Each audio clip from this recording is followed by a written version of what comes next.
recording now, and this seminar, once we get the recording back, will be posted on the YouTube channel of the Center of Oh, there is some interference. Chris, can you keep an eye on? Well, actually, I'm gonna introduce you, Chris. So it looks like we're okay now. So I'm going to introduce Chris Bloom, who is one of our graduate students, and he is going to introduce our speaker for today. So, all right, let's take it away. Thank you, and good afternoon, everybody. So this is Dr. Deondre Smiles of the Leech Lake Band of Ojibwe, and they are an assistant professor of geography at the University of Victoria. Smiles' work is situated at the intersection of critical indigenous geographies, political ecology science, and technologies studies, and indigenous cultural resource management. His work focuses on the way that indigenous nations can draw upon cultural resource management as an effective tool for climate adaptation and mitigation in the era of anthropogenic climate crisis. Smiles is of Black, Ojibwe, and settler descendant. So take it away, Deondre. I'm going to put you in centers. I'm going to put you on the stage. Take Chris off the stage, and now I'm going to share everything. So you start. Share your slides.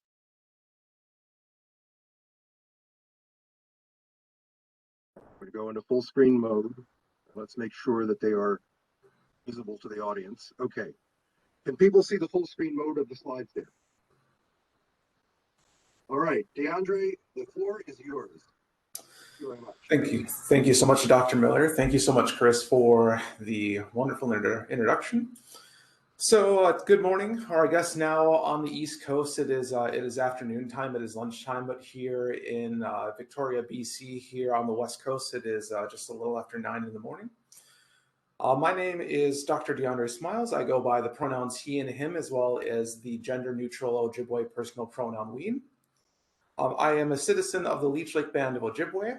I am a first-year assistant professor here in the Department of Geography at the University of Victoria, which is located in Lekwungen-speaking territories of the Esquimalt, Songhees, and Wasanich lands here in what is now known as Victoria, British Columbia, Canada.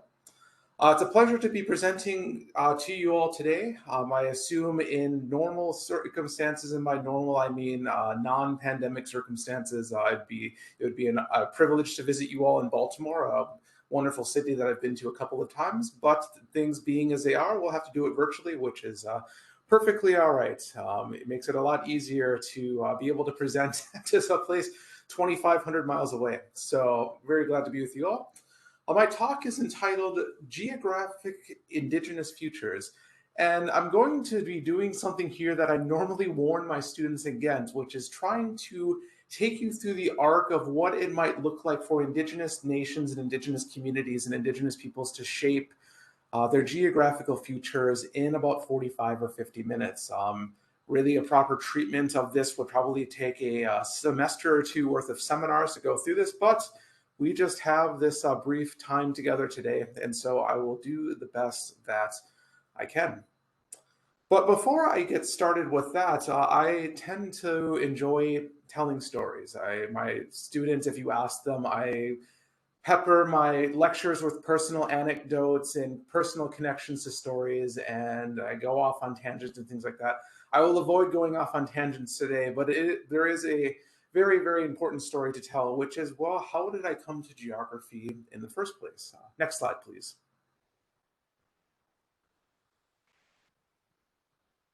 So, my mother, very, very wonderful, very strong woman, right? Helped raise me as a single mother on the south side of Minneapolis. And one of the things that she was determined to do from a very, very early age was to expose me to as many different life experiences as possible, or as many life experiences as you could as a lower middle class, family of two located in an urban setting. So one of the things that she did was she got me into reading. I started reading from a very, very early age. I feel like every time that we went to the local public library there on 38th Street in South Minneapolis, I would come away with many, many books. And I don't know when it was I first discovered a map, but whatever map it was, I got hooked. And so as a young child, I began to devour maps of all kinds. One of the earliest maps that I remember reading was the map pictured right here, Rand McNally's Kids U.S. Road Atlas, right? Back in 1995, 1996 in Minneapolis. I read my copy so many times that the pages started falling apart, and I would look up places across the United States, and I would imagine taking road trips between places, and I found myself curious about learning about the peoples that live there and the experiences between different geographies and things of that nature that you could find in, well, children's focused books such as this. Well, as I got older, I started reading more sophisticated maps. I started amassing a map collection. I look to my right here in my office, and I probably have about 20 or 30 maps here, which is a fraction of my collection that I've been building since I was a young child. And I always found that in middle school and high school, social studies and geography was my favorite course, right? Or favorite classes. I excelled in that. Wasn't much of a math student. Did all right in English, did all right in science, but geography was one of those things that I always knew when I went in there. It was the closest thing to a sure A that I could imagine in school. And so when the time came for me to go off to college, I really didn't have a problem thinking about what kind of major I wanted to do. I said right away, I'm like, I want to do a geography major.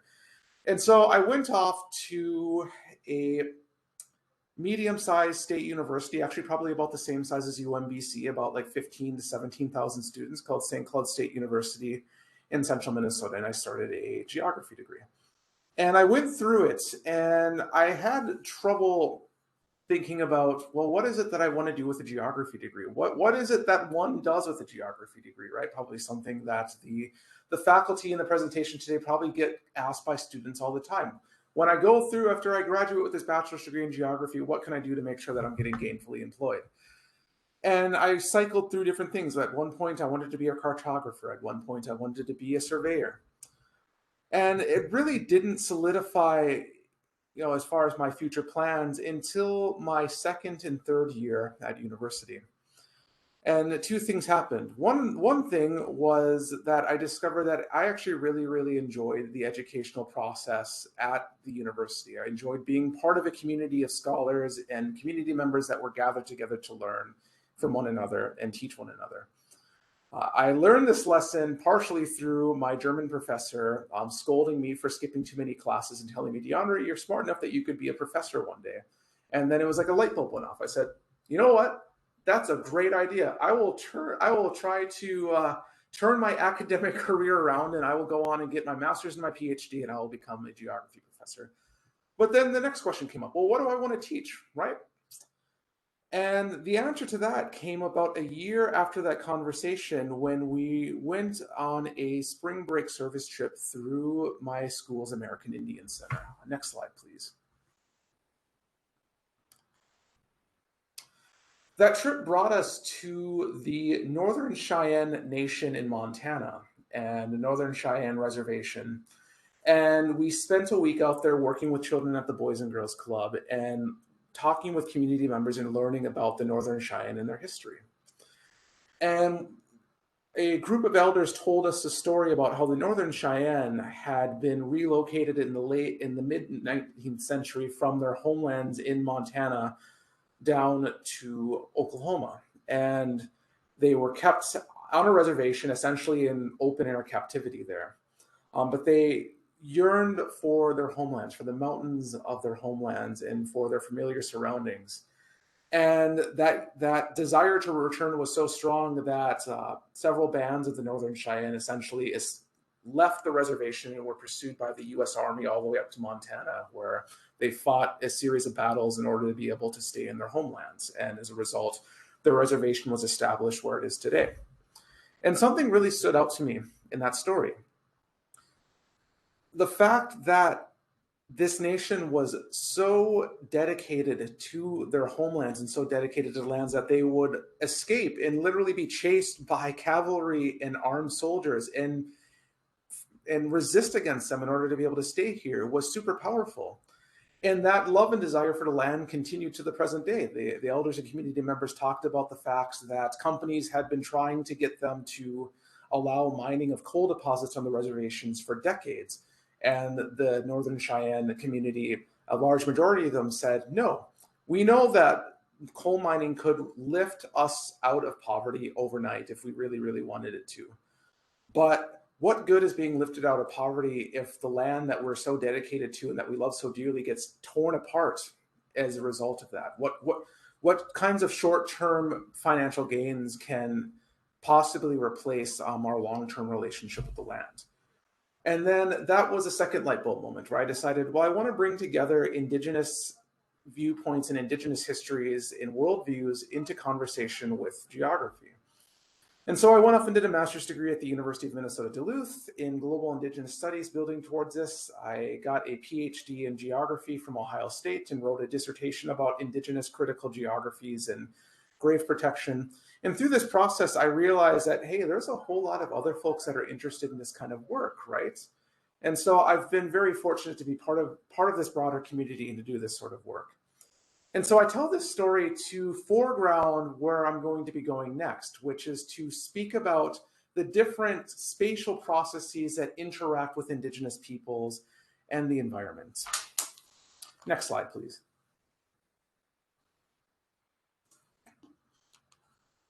Now, in order to begin to talk about these processes, we have to introduce a key term, and that term is settler colonialism. So settler colonialism is a distinct form of colonialism that centers around the seizure and occupation of land by what we would call settlers, right? Non-Indigenous peoples at the expense of Indigenous peoples themselves.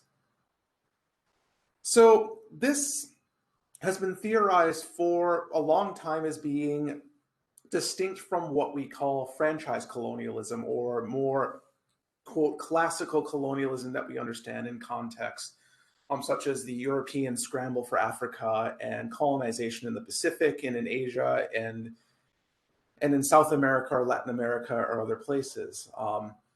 And scholars such as the late Patrick Wolf, Lorenzo Veracini, Elizabeth Povinelli, and others state that really what is important about settler colonialism is that it is not so intrinsically concerned with wealth as it is about enduring control over land. Now, in the last 10 to 15 years, we've started to see more scholarship that has started to push back against this. Scholars such as Cy Engler, who published a really powerful article in Antipode last year, talked about or 2 years ago now, excuse me, talked about, well, actually settler colonialism, it isn't just about land, but it's also about, from looking at it from a Marxist perspective, about who gets control over the capital that is extracted from the land. Because when settler colonialism takes control over lands, things are built upon it, right? Such as farms, cities, towns, villages, but also other sorts of extractive activities such as mines, forestry industries, things of that nature. And Cy Engler talks about, well, that extraction is really at the core of settler colonialism. It isn't just land, but who benefits from the land, right? Who can extract the wealth and have control over the wealth of that land? Settler colonies can be found all over the world. The traditional kind of understanding in settler colonial studies has focused on what we call Anglo-settler colonies, or colonies that have had a shared experience of being under direct control or indirect control from the British Crown. So we think of places like the United States, Canada, Aotearoa, New Zealand, Australia, South Africa, Israel, but also more recent scholarship also talks about settler colonialism in other contexts, such as places in Latin America, such as in Mexico and in Brazil and other places.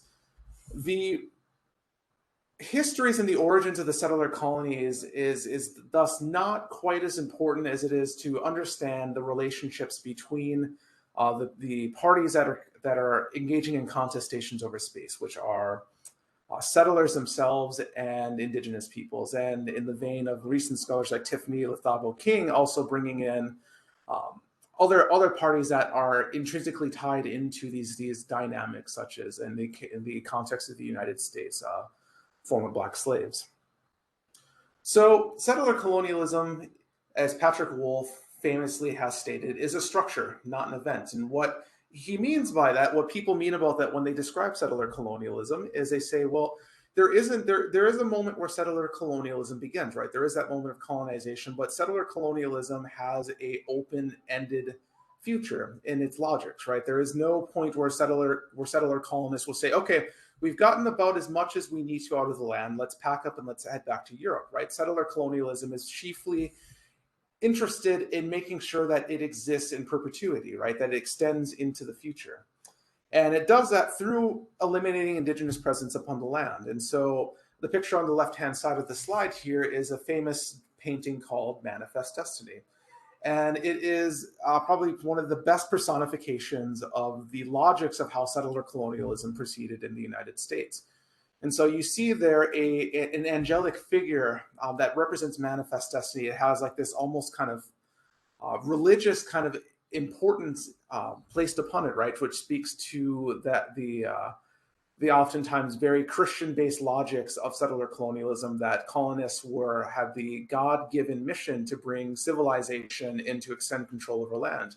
And you see manifest destiny moving from the right to the left in the picture, which we can assumed to be from east to west. In the east, you can kind of see that there's a port city, a major settlement there, that there's railroads and trains moving from west or from east to west, that there are telegraph lines and electricity lines moving, and those represent civilization coming from the east, moving towards the west of the American continent. And you see below manifest destiny, stagecoaches and farmers with oxen and plows and settlers migrating. On the left-hand side, it looks darker, right? You see it's supposed to represent wilderness and uncivilized spaces. And so you see Indigenous peoples themselves being pushed westward out of the frame of the photograph. You see animals being pushed westward. You see bison being pushed westward. And that represents the desire to conquer these things, to drive them as far west as possible out of the way of American colonization, and then ultimately eliminate them to establish settler colonial structures on top of them. I wrote well, not so recent anymore, 2018, I have to remember, was not 2 years ago. I feel like I'm perpetually stuck in 2020, but was almost 4 years ago now.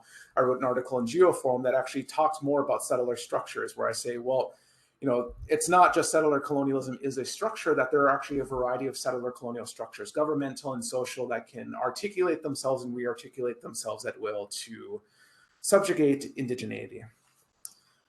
So next slide. So this is a map that was created by a person, Sam Hillard, down at Louisiana State University, this animated map. And I like showing this whenever I talk about Indigenous geographies, to show just the ways that the United States has expanded based on the occupation and seizure of Indigenous lands. And so this map starts in about the 1700s, late 1700s, and shows, it begins by showing Indigenous kind of land claims and relationships, and then it starts in 1784 after the Revolutionary War and shows the westward movement of the United States. And so we can see over time through land cession treaties or outright land theft, the ways that Indigenous lands became marginalized and further whittled down into the network of reservations and quote tribal sovereign lands that we understand today. I'll go through this one more time after this to demonstrate just the totality of this transformation of landscapes.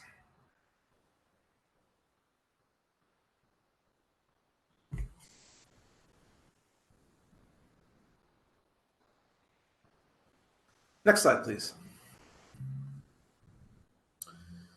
So settler colonialism, as I talked about, it is a series of structures that was built upon and is continuously built upon Indigenous lands.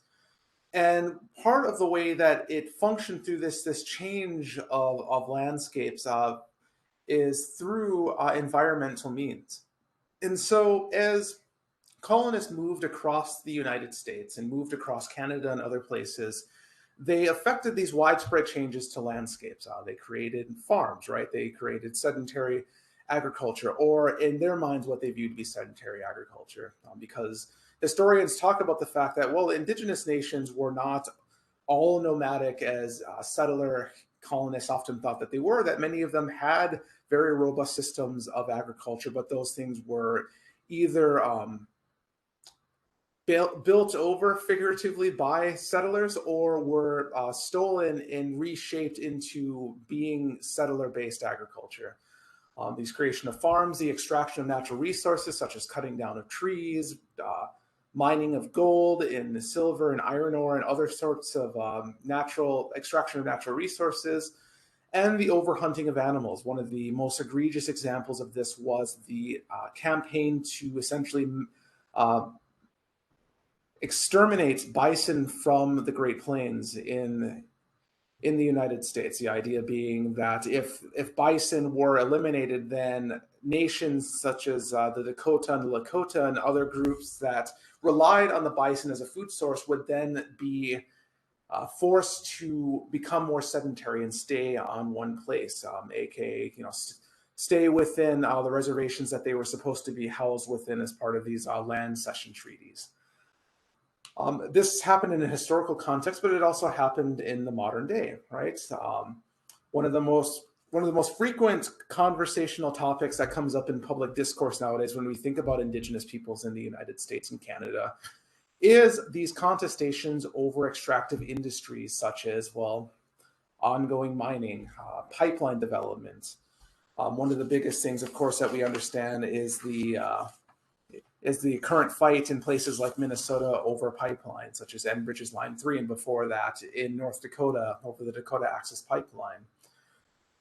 And these contestations on one side are from companies that have built industries on top of this form of extraction. On the other side, you have indigenous communities that are unequivocally saying that, well, our lands are being placed at peril from these changes, such as the picture on the left-hand side here is a image taken from a video from the early 1990s in northern Minnesota, very, very close to my tribe's reservation.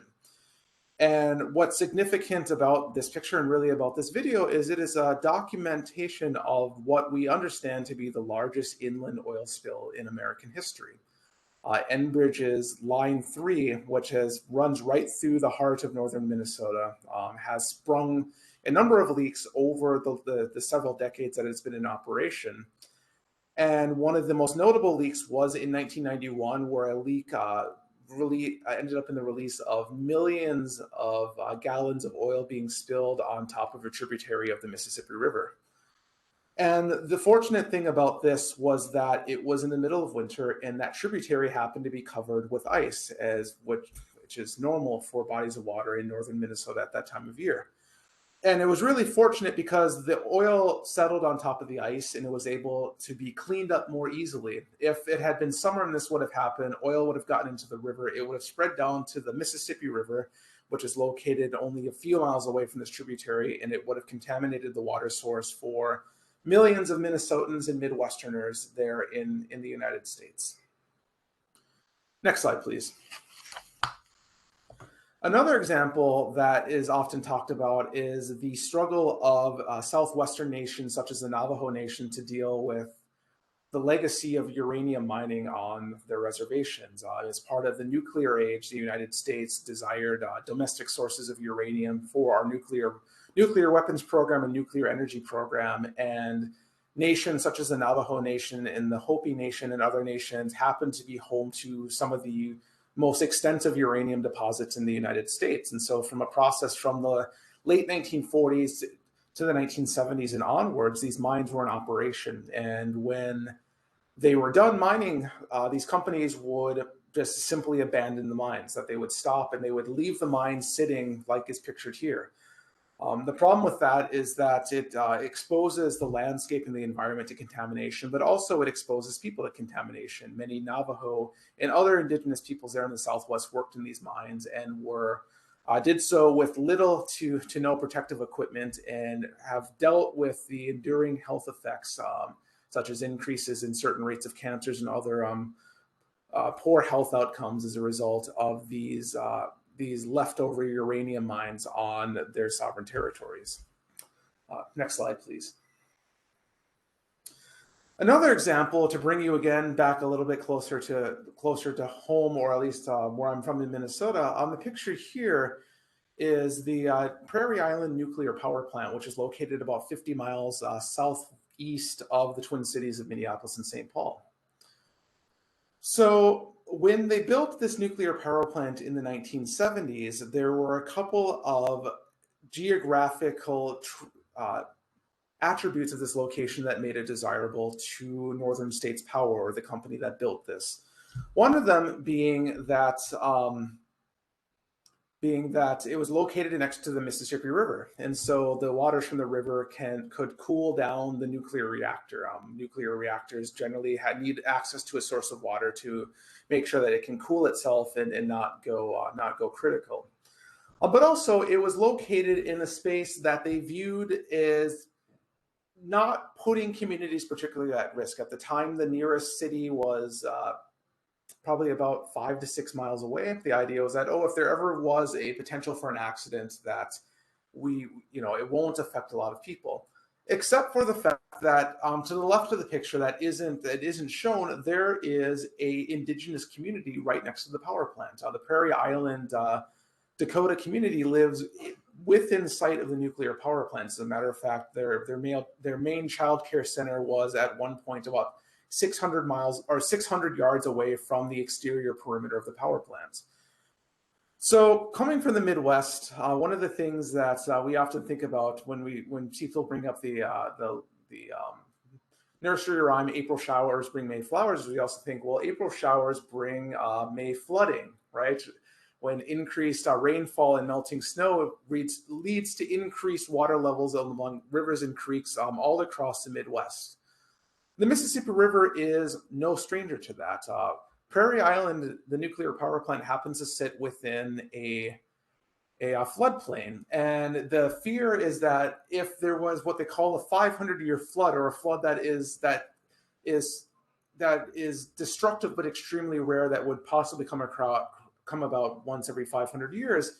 The idea is if that happens, the water would rise to the point that it would inundate the nuclear power plant and possibly could get to these casts right here, which is actually nuclear. I have to remember that I can't share my mouse pointer here, but if you look at the bottom of that picture, there's kind of an open square, kind of open concrete area with these white kind of containers in the middle. Those are casks of nuclear waste that are taken from the nuclear power plant and are stored out there in the open.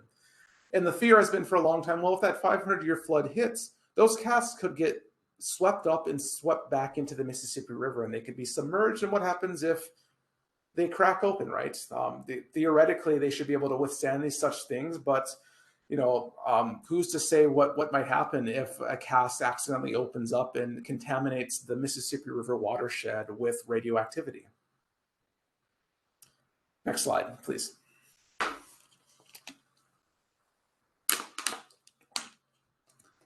Returning to line 3, another Enbridge, a company that owns it, recognizes, hey, that pipeline sure springs a lot of leaks, right? So now we're going to rebuild it. And so that is probably the most kind of the current kind of contestation in Minnesota among my people and other people surrounding kind of the settler colonial extraction of the environment is this new pipeline construction that is going on. People are protesting, people are being arrested. And it kind of centers around kind of the idea that, well, Enbridge, when they wanted to rebuild Line 3, on this map here, you can see in blue that existing pipeline that runs right through my tribe's reservation, runs next to the Fond du Lac Reservation, runs close to the White Earth Reservation. Many Leech Lake and White Earth said, well, we don't want the new pipeline going through our lands. We'd rather you not build a new pipeline at all, but if you're going to do it, it needs to avoid our lands. And so if you kind of see the line, kind of the dashed red line there, it runs kind of in the middle and through these reservations. And so Enbridge says, well, okay, see, it doesn't cross your land. But what is important to kind of note, right, is that even in the system of where, you know, tribes were put on reservations and their land was ceded to settlement, that doesn't mean that their relationships with the land that was ceded, that was given up, was extinguished, right? That the lands that Line 3 runs through are still lands that have deep importance to Ojibwe people, spiritually and culturally. And so this is kind of, this is a modern example of kind of this contestation where you have nations that are saying just because it doesn't cross our territories, our sovereign territories, our recognized territories, doesn't mean that it isn't still putting our lands at peril. All right, could you skip 2 slides ahead, please? Yep, next slide, please. That was an accidental duplicate slide here. No, go back 1 slide. So what does this all kind of mean, right? So one of the most common topics of conversation in geography today is the idea of the Anthropocene. And the Anthropocene is this unofficial unit of geologic time or history to describe the current era where Earth processes are being affected by human activities. Instead of it being, you know, the Quaternary period of the Holocene epoch, to try to channel the little bit of an inner geologist that I have, we have started to talk about the Anthropocene, or as other people have started to push us towards describing it as the climate crisis or the capitalocene, is this period where human influence on the environment has become outsized to the point where we are actually having deep, long-lasting, potentially catastrophic effects on the environment. There's a wide variety of proposed starting dates for the Anthropocene, right? Some people say, well, it started with widespread industrialization in the global north in the 17th century. Other folks say, well, you know, it came in 1945 when we detonated a nuclear bomb for the first time, and we finally gained the ability as humanity to kill ourselves and living things on the earth several times over, as we had the capacity to do during the Cold War and still have the capacity to do. No matter the proposed starting date of when it occurred, people that are engaged in this discourse generally understand that we are in the midst of this climate crisis right now. Next slide, please. Part of the way that we see this is through temperature change, talking about climate and climatic and weather patterns shifting over time. In this map here that shows kind of the average temperature change from a baseline established from 1951 to 1980 all the way up to 2020, we see that in a lot of the world here, temperatures are rising. In some places, especially in the Arctic Ocean, temperatures have risen to over, on average, over 4 degrees Celsius or 7.2 degrees Fahrenheit. Now, some people might say, oh, well, 7 degrees Fahrenheit, that's not too much. But for people that understand these processes, when the ocean heats up, when we see temperatures begin to rise, it really affects the climate in various ways, right? I liken it to the idea of spinning a top. So, you know, let's imagine that we have a top that theoretically could spin forever if we allowed it to do so, right? And you have some tops that advertise themselves as being able to spin for a long time. So you spin it and you watch it. I pose this question to my students. I ask, what happens if you gently tap that top, right? If you move it just a little bit, the top will start to become unstable and it'll begin to wobble and it'll begin to get out of control. For people that are more mathematically oriented, right, I like to think of the idea of like a basic sine wave, like a basic frequency kind of pattern, where it generally kind of moves up and down over the x-axis and does so in kind of an equal kind of manner. What happens when you begin to compress that frequency? You have higher peaks and lower valleys, right, where it represents further deviations from the average and more potentially catastrophic climate events. Next slide, please. What sorts of consequences might we find? Well, increasing sea levels as polar ice caps and ice sheets melt, increased volatility of weather events as seasonal patterns shift. And then, of course, one of the things that I feel like people really seem to care about, potential damage to property and life, right? You know, when I talk about flooding, that is one key way that we kind of see around the world the consequences of climate change. So property damage related to increased, you know, strengths of seasonal events, When we think about like hurricanes and cyclones and typhoons and things like that, increased water temperatures increases their strength and leads to more volatile storm systems, etc. And leads to higher rainfall, which leads to increased flooding. And we see consequences and to life and property in that way. Next slide, please. And so, taking a look at, kind of the potential effects, we can look at here in Canada, we're often focused on the Arctic in this kind of regard. And climate scientists have talked about the fact that when sea ice melts, it doesn't have as large of an effect on sea levels as, say, glaciers and ice sheets and things like that, but it still can have an effect on local ecosystems. And so the two maps here, one is depicted the average age of sea ice in March 1985, and then we take a look on the right-hand side to the average age of sea ice in 2018, about 33 years later. And we can kind of see, based on the kind of color shades that are being used, that sea ice in the Arctic is on average getting much younger. And what that suggests is that with increased temperatures, sea ice doesn't have the time to be able to kind of solidify and form for long periods of time before it melts and becomes water once again, which is another indicator of an increased temperatures and increased effects on the climate worldwide. Next slide, please. One of my favorite examples that I like to teach about when we talk about this and the potential impacts on humans is the island nation of Kiribati, which is a former British colony located in the South Pacific and gained independence back in 1979, about 43 years ago. Kiribati is a very, very low-lying country, right? It is located on a series of low-lying atolls, and the highest elevation in the country is, well, only several meters high. Sitting here in my office on the third story of our building here on campus, I am likely higher up than the tallest point in the entire country of Kiribati. And they are a nation in peril. The increasing sea level rise in the Pacific has led to the possibility of that country being inundated within a generation, right? The country essentially has told its people to be prepared to be climate refugees. They've bought land on an island in the neighboring nation of Fiji to be able to relocate their peoples in the eventuality that this nation will find itself underwater, and has told other citizens, get job training so that you can emigrate to Aotearoa, New Zealand, or Australia, or other Pacific nations and make your home there. They're taking robust actions to be able to try to mitigate these types of effects, but they can only do so much on their own. Next slide, please. And so we see this, we see these sorts of things in a lot of other indigenous landscapes around the world. Indigenous peoples are at particular risk of effects of climate change due to their geographic locations and other factors, right? So Kiribati and other Pacific Islanders are at particular risk of being flooded out of their nations due to sea level rise.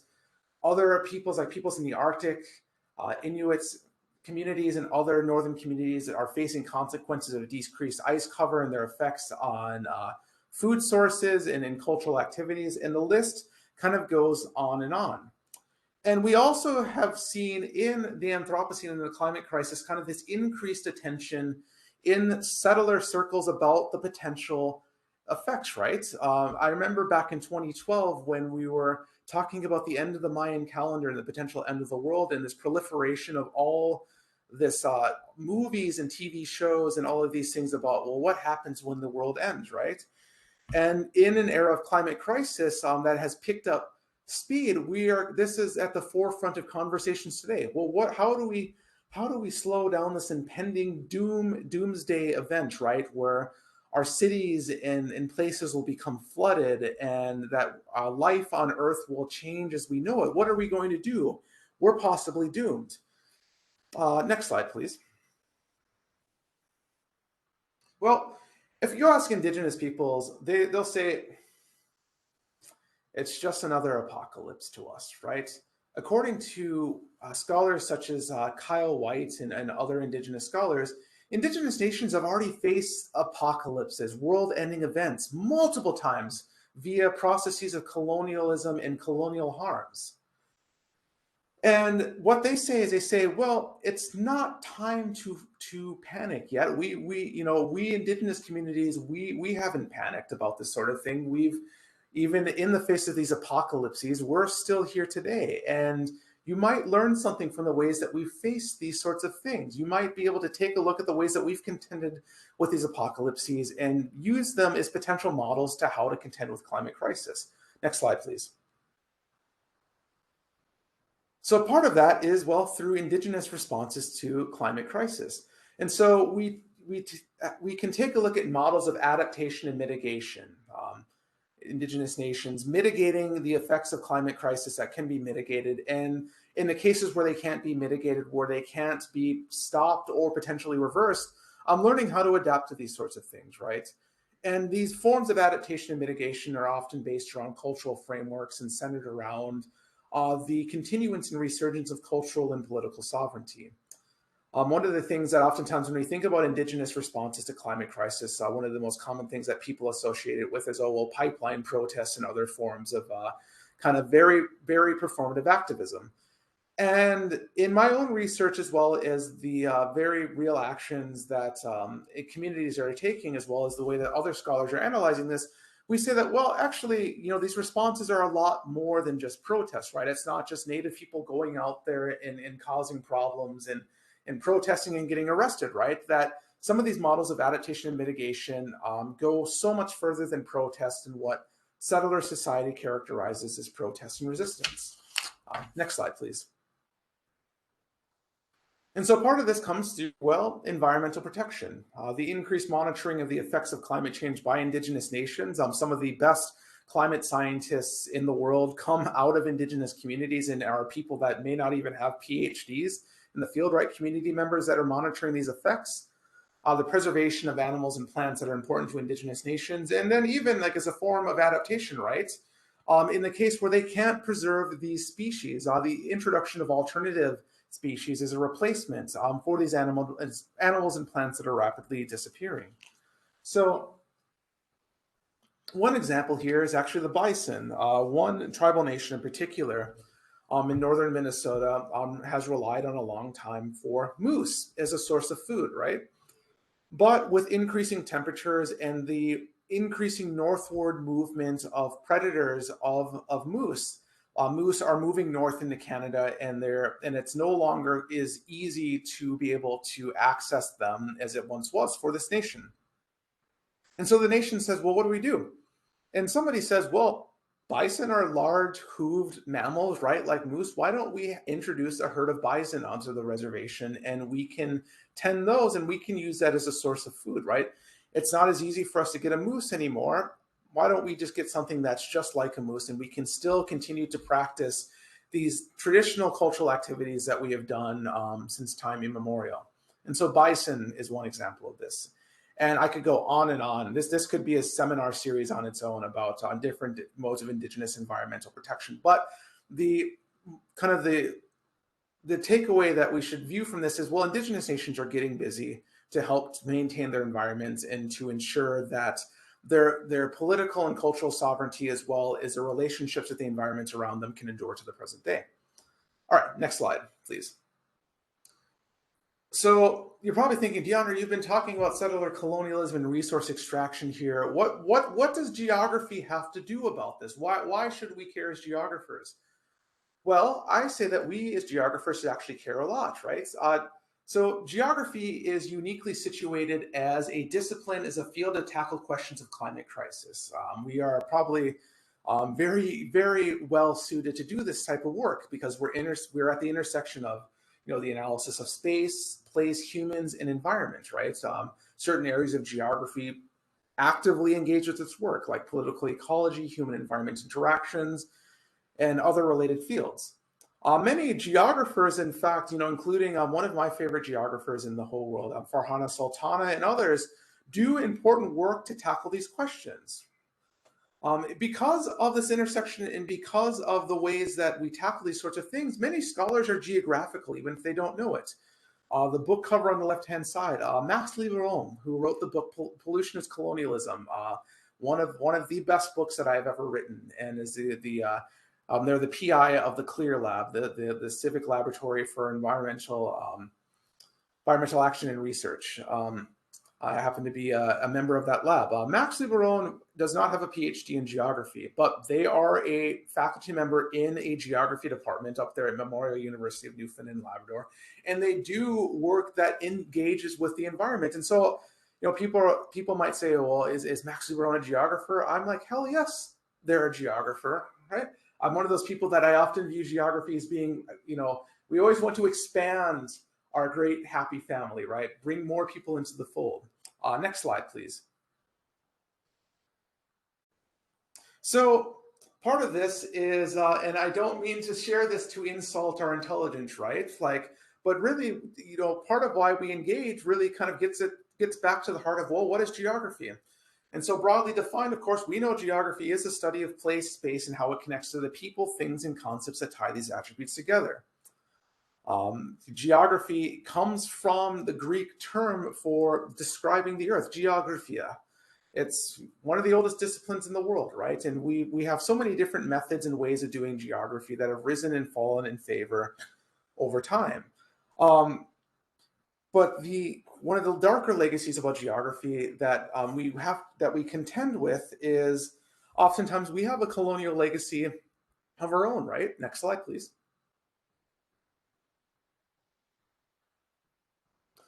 And so the ways that geography has historically functioned, right? One of the ways that it's functioned is it's coming from this heritage of a form of collecting information about peoples and places for the sake of knowledge, but sometimes it was collected in the service of empire and control.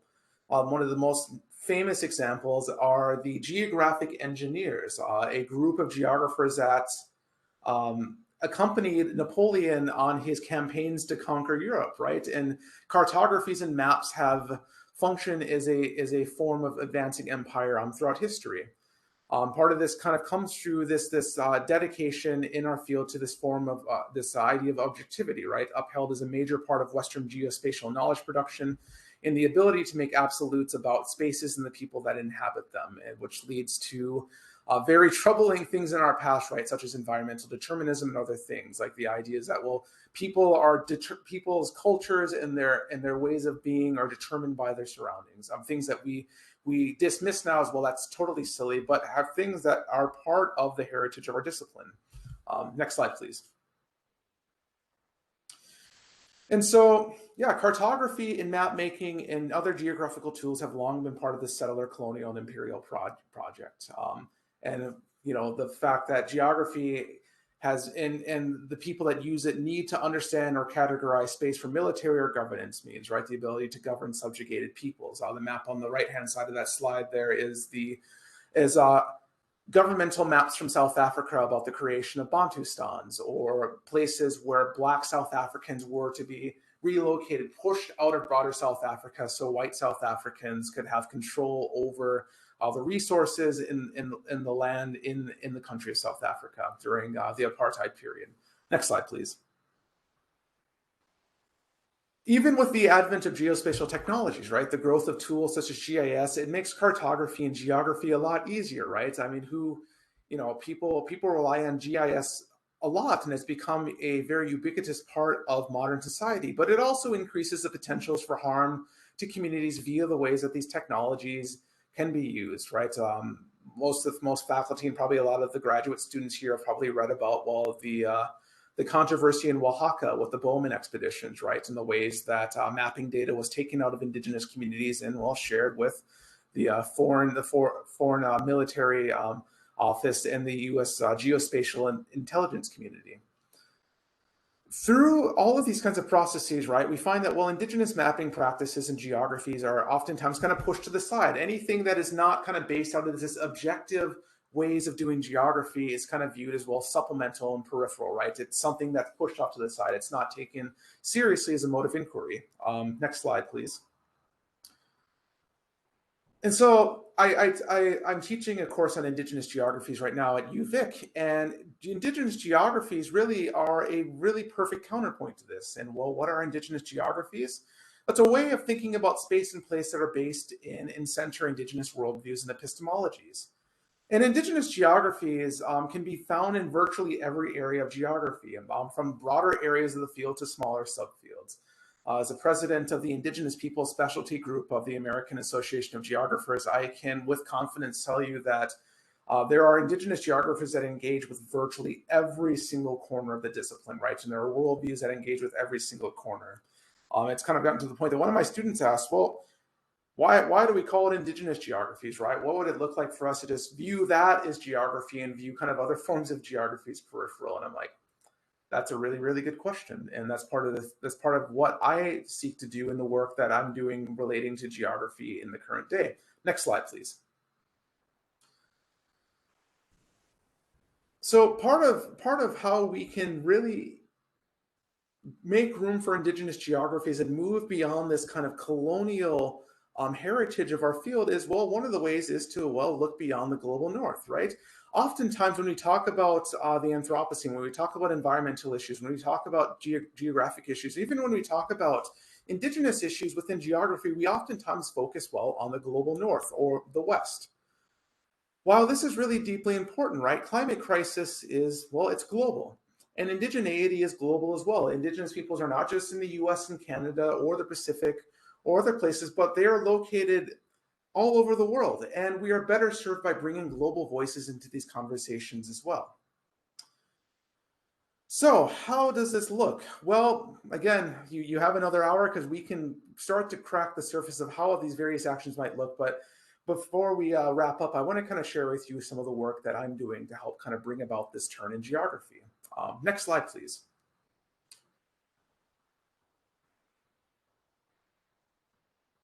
Let me introduce you to my upcoming research group and lab at the University of Victoria. We call ourselves the Geographic Indigenous Futures Lab, or the GIF Lab, which is a new lab at UVic Geography. And we serve two functions here. It's my graduate research group, as well as a place for Indigenous perspectives and Indigenous communities to bring their voices into geography in department-wise and academia-wise. Next slide, please. I know we have just a few minutes left. So what does building a lab look like? What does it look like to pull this together? What might it look like to bring about a geographic Indigenous future? And what kind of work can we do to help kind of construct these sorts of things? Next slide, please. Well, the unfortunate thing is, well, it's not an easy question to answer, right? Because each Indigenous nation and even individual communities will know best of what their desired futures look to them, right? Like indigeneity is not a monolith, and each community is going to have a different idea of like what might a positive environmental and geographic future look like to us. And so one of the key kind of components of our lab and the work that we do is, you know, we help facilitate work and we do work, but we also want to provide communities with the tools and the access to institutional privilege to do the work towards these diverse communities themselves, right? And at the heart of what we do and what we want to facilitate is work that is guided by radical resurgent politics of land, which is a term brought up by Leanne Simpson in her book, As We Always Have Done, which is talking about the ways that when we think about returning to the land, when we think about rebuilding a relationship with the land, a lot of times that can provide the tools that we need to help create these desirable futures for Indigenous communities. Next slide, please. And so, well, what does this look like for the GIF Lab and the next steps that we want to take? Well, one of the things is that we want to bring together people to help have conversations about this. And so one of the things that we want to do is we're planning an annual symposium surrounding geographic Indigenous futures of selected topics. We'll do it every year on a different topic. The first one, we'll tentatively plan that for next spring. At AAG this year, I'm kind of inaugurating the lab with a series of sessions on geographic Indigenous futures where people will talk about their visions of this type of work. Of course, because we want communities to lead this work, we are in the process of building relationships with Indigenous nations, with local nations here, first on Vancouver Island and then other nations as time goes on. And also, we want to bring people into the lab that are very interested in doing this kind of work, right? And so if you're interested in going to grad school, and I feel kind of a little funny and a little mercenary trying to recruit students from a department that offers a graduate program. But if you want to talk about coming to work with us here in Vancouver Island, or even if you want to talk broadly about, well, how do I do Indigenous geographies in grad school wherever I choose to go, which could include UMBC, right? It's possible to do Indigenous geographic work there as well. I'm always happy to be a resource to talk to and to help kind of, help you figure that out.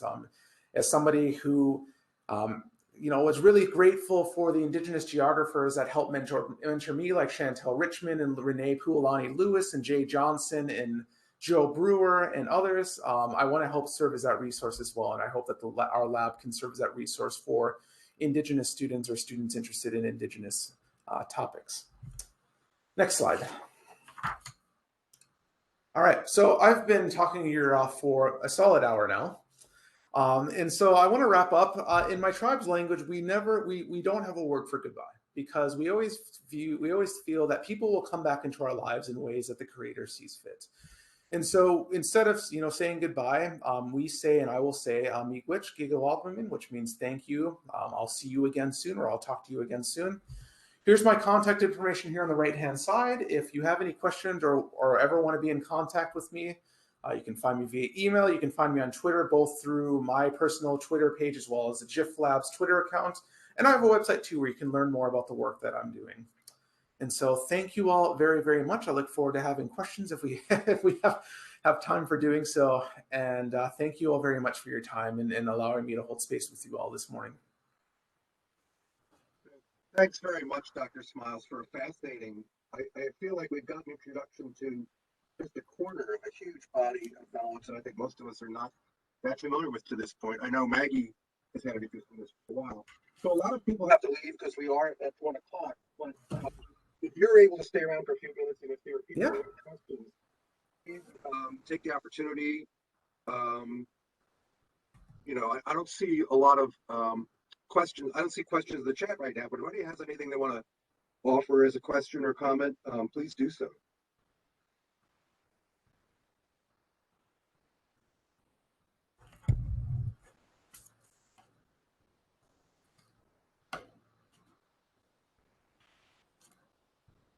See, Maggie's got a big smile on her face. Maggie, do you have anything you want to add? Thank you for this presentation, and it is certainly something that I was actually discussing with my undergraduate class yesterday, and so we'll have them be sure that they're looking at the recording of this. I can see that a question is coming up in here. Yeah. Okay, and Earl has one about land acknowledgements or territorial acknowledgements, so that would be interesting to discuss. Sure. So territorial acknowledgements and land acknowledgements, which it is a very complex conversation to have. We have a land acknowledgement here at UVic that is usually read before any event that happens on campus. Other schools have developed these land acknowledgements, and you're starting to see companies and other kinds of organizations develop these land acknowledgements as well. And so they come from what I read as and there's one at UMBC as well. And so there's often two sides of the conversation. So on one side are people saying, well, it's important for us to be able to recognize that people were on these lands before these structures that we find ourselves, working on and living within and things like that. And it's important to recognize that. It comes from kind of, what I've generally read is kind of a really kind of good faith kind of attempt to kind of engage with these types of histories. But then the other side of the conversation often kind of centers around, well, it's some people say, well, if you're acknowledging that you're on stolen land, right? Some people have said, well, that's like a burglar stealing something from somebody and then acknowledging that they've stolen the thing, right? But not giving it back. And so one of the kind of important conversations that I have when it comes to land acknowledgements is, well, what kind of input does the local Indigenous communities have in the drafting of the land acknowledgements? And so here at UVic, we have a very robust land acknowledgement, and I saw it basically copied verbatim in a Starbucks here in Victoria. And I went on Twitter and I was like, that's kind of funny. Why would a Starbucks have a land acknowledgement, right? And somebody kind of said, well, the Songhees peoples and the Wasanich peoples actually had a hand in drafting that land acknowledgement, that UVic actually went to these communities and said, okay, so what's important to you when we develop these land acknowledgements, and what sorts of things do you want conveyed in them? And so those are the kind of land acknowledgements that I actually view as really powerful, right? Because those are drafted by communities and are, really speak to what they view as important. Other land acknowledgements that are kind of done divorced from any kind of meaningful engagement with the Indigenous communities, those are the ones that I kind of shake my head a little bit at, because if there's no engagement with Indigenous communities, and it almost kind of comes off as kind of this self-aware kind of patting ourselves on the back, saying, yes, see, we acknowledge the land that we're on, but if you're not even engaging with the peoples whose lands it was, like, how much of an acknowledgement is it? And then of course there's other kinds of debates around any kind of like temporalizing language, right? Like some land acknowledgements that were first developed, like kind of portrayed as like, oh yes, this was once such and such, nation's land. And those nations said, well, it's still our land, right? We still have relationships with those lands, even if we're not there. So don't say that, like, don't portray it as if we were there once and now we're gone, because that's the same kind of conversation of how we justify kind of land seizure and land theft in the first place, right? That, oh, they were here, but it's our land now. And so when I talk about we, it's important even for Indigenous academics like myself to recognize that, well, we're often in territories that are not our own, right? One of the things here, being here in Victoria, this is not Ojibwe land. And so in some ways, I'm analogous to a settler myself, right? Being on territories that I was not invited to, right? That I just moved here. And also that I'm a professor in a public research university that is part of a larger structures of colonialism, right? Of the extraction of academic knowledge out of Indigenous communities and its position on Indigenous lands. And so even Indigenous folks like myself, right, have to be mindful of these sorts of things. I think sometimes people think, oh, well, you're Indigenous, like you don't have to worry as much about building relationships or things with Indigenous communities as non-Indigenous people do, because, like, aren't you all just kind of like chumming with each other? And I'm like, no. If I went into like a Wasanich community now, one of the First Nations here in Victoria, and started doing research, they'd be like, whoa, what the hell are you doing here, right? What are not just because you're Indigenous does not give you permission to just kind of do as you want. You're still bound as somebody not from our nation to these protocols of accountability and permission as other people are. And part of that protocol, I think, is recognizing the protocols for what they are and abiding by them, even as an Indigenous person myself. And so it's a good question. It's something that we talk about, and something that is evolving with time. I think for better rather than for worse, but it's still something that the conversation goes on to the in the present day. Thank you. I just wanted to add a thanks for sharing your impressions and your thoughts about land acknowledgements, and say also to the group present that yes, UMBC has issued a land acknowledgement that I think many groups on campus, including our own department, has yet to discuss how to use and what to do moving forward from the land acknowledgement, to how to consider it as the beginning of a process. So there is a broader campus conversation about that. And for those in our own department, know that I have signed up to be a part of that conversation. And so it is something that we would welcome many more ideas and input and ways to learn from. So I've heard, in at least on the Twitter sphere, from Indigenous folks on Twitter that they find it one of the most annoying things imaginable, especially because, as you said, it's really an acknowledgement that your territory is stolen and we're not going to do anything about it. And unless UMBC is in the process of actively returning or compensating those whose land was taken, what business is this about? I mean, is it just really just acknowledging that game over? Sorry, guys. It's really, I find it, when I see it that way, after I heard that, I was like, wow, now I can see why people would find that very repellent. And so I wonder if that's part of the discussion as well, whether there's any serious acts more than crafting text that might be enacted in this effort? Yeah, I think that a number of universities, I know in particular, I gave a talk at the University of Missouri a couple of months ago, and I spoke with a task force that is talking about that very thing, right? And other universities, including here at UVic, right?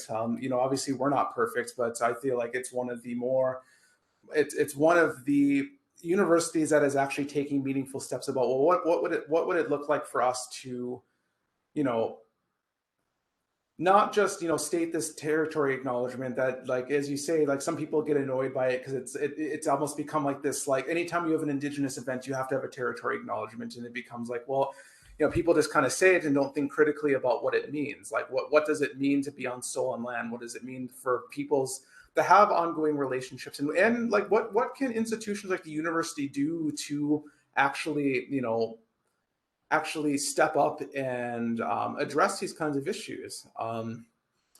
And so like at UVic, we're having conversations about that. We're like, you know, even like small things like, oh, what would it look like for us to give our buildings Indigenous names and actually allow the Indigenous communities to have input about naming these buildings, and having signs in Indigenous languages on our campus too. What might it look like to return land and to create space on the campus that is Indigenous led?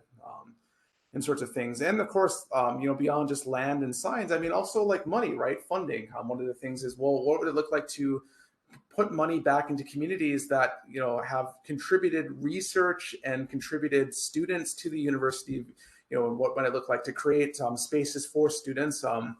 You know, at my alma mater, Ohio State, they're having conversations about that right now. They're asking themselves, well, we only have 50 Native students on campus, both undergrad and graduate, out of an enrollment of over 61,000 students. How do we increase that kind of number? And a lot of the Native faculty and grad students and staff say, you actually got to go into the communities and you've got to talk to them, right? But not only talk to them, but you've got to show them the money. You've got to show scholarship funds, and you've got to, you know, create spaces that are safe for Indigenous students on your campus and all of these sorts of things. And so, you know, it's really multifaceted, right? There's a variety of different things that universities can do. My recommendation to all universities is, like, you know, there's different actions you can take, but you got to do something, right? So you've got to, you know, show, kind of allow benefits to flow to Indigenous communities in some sort of way.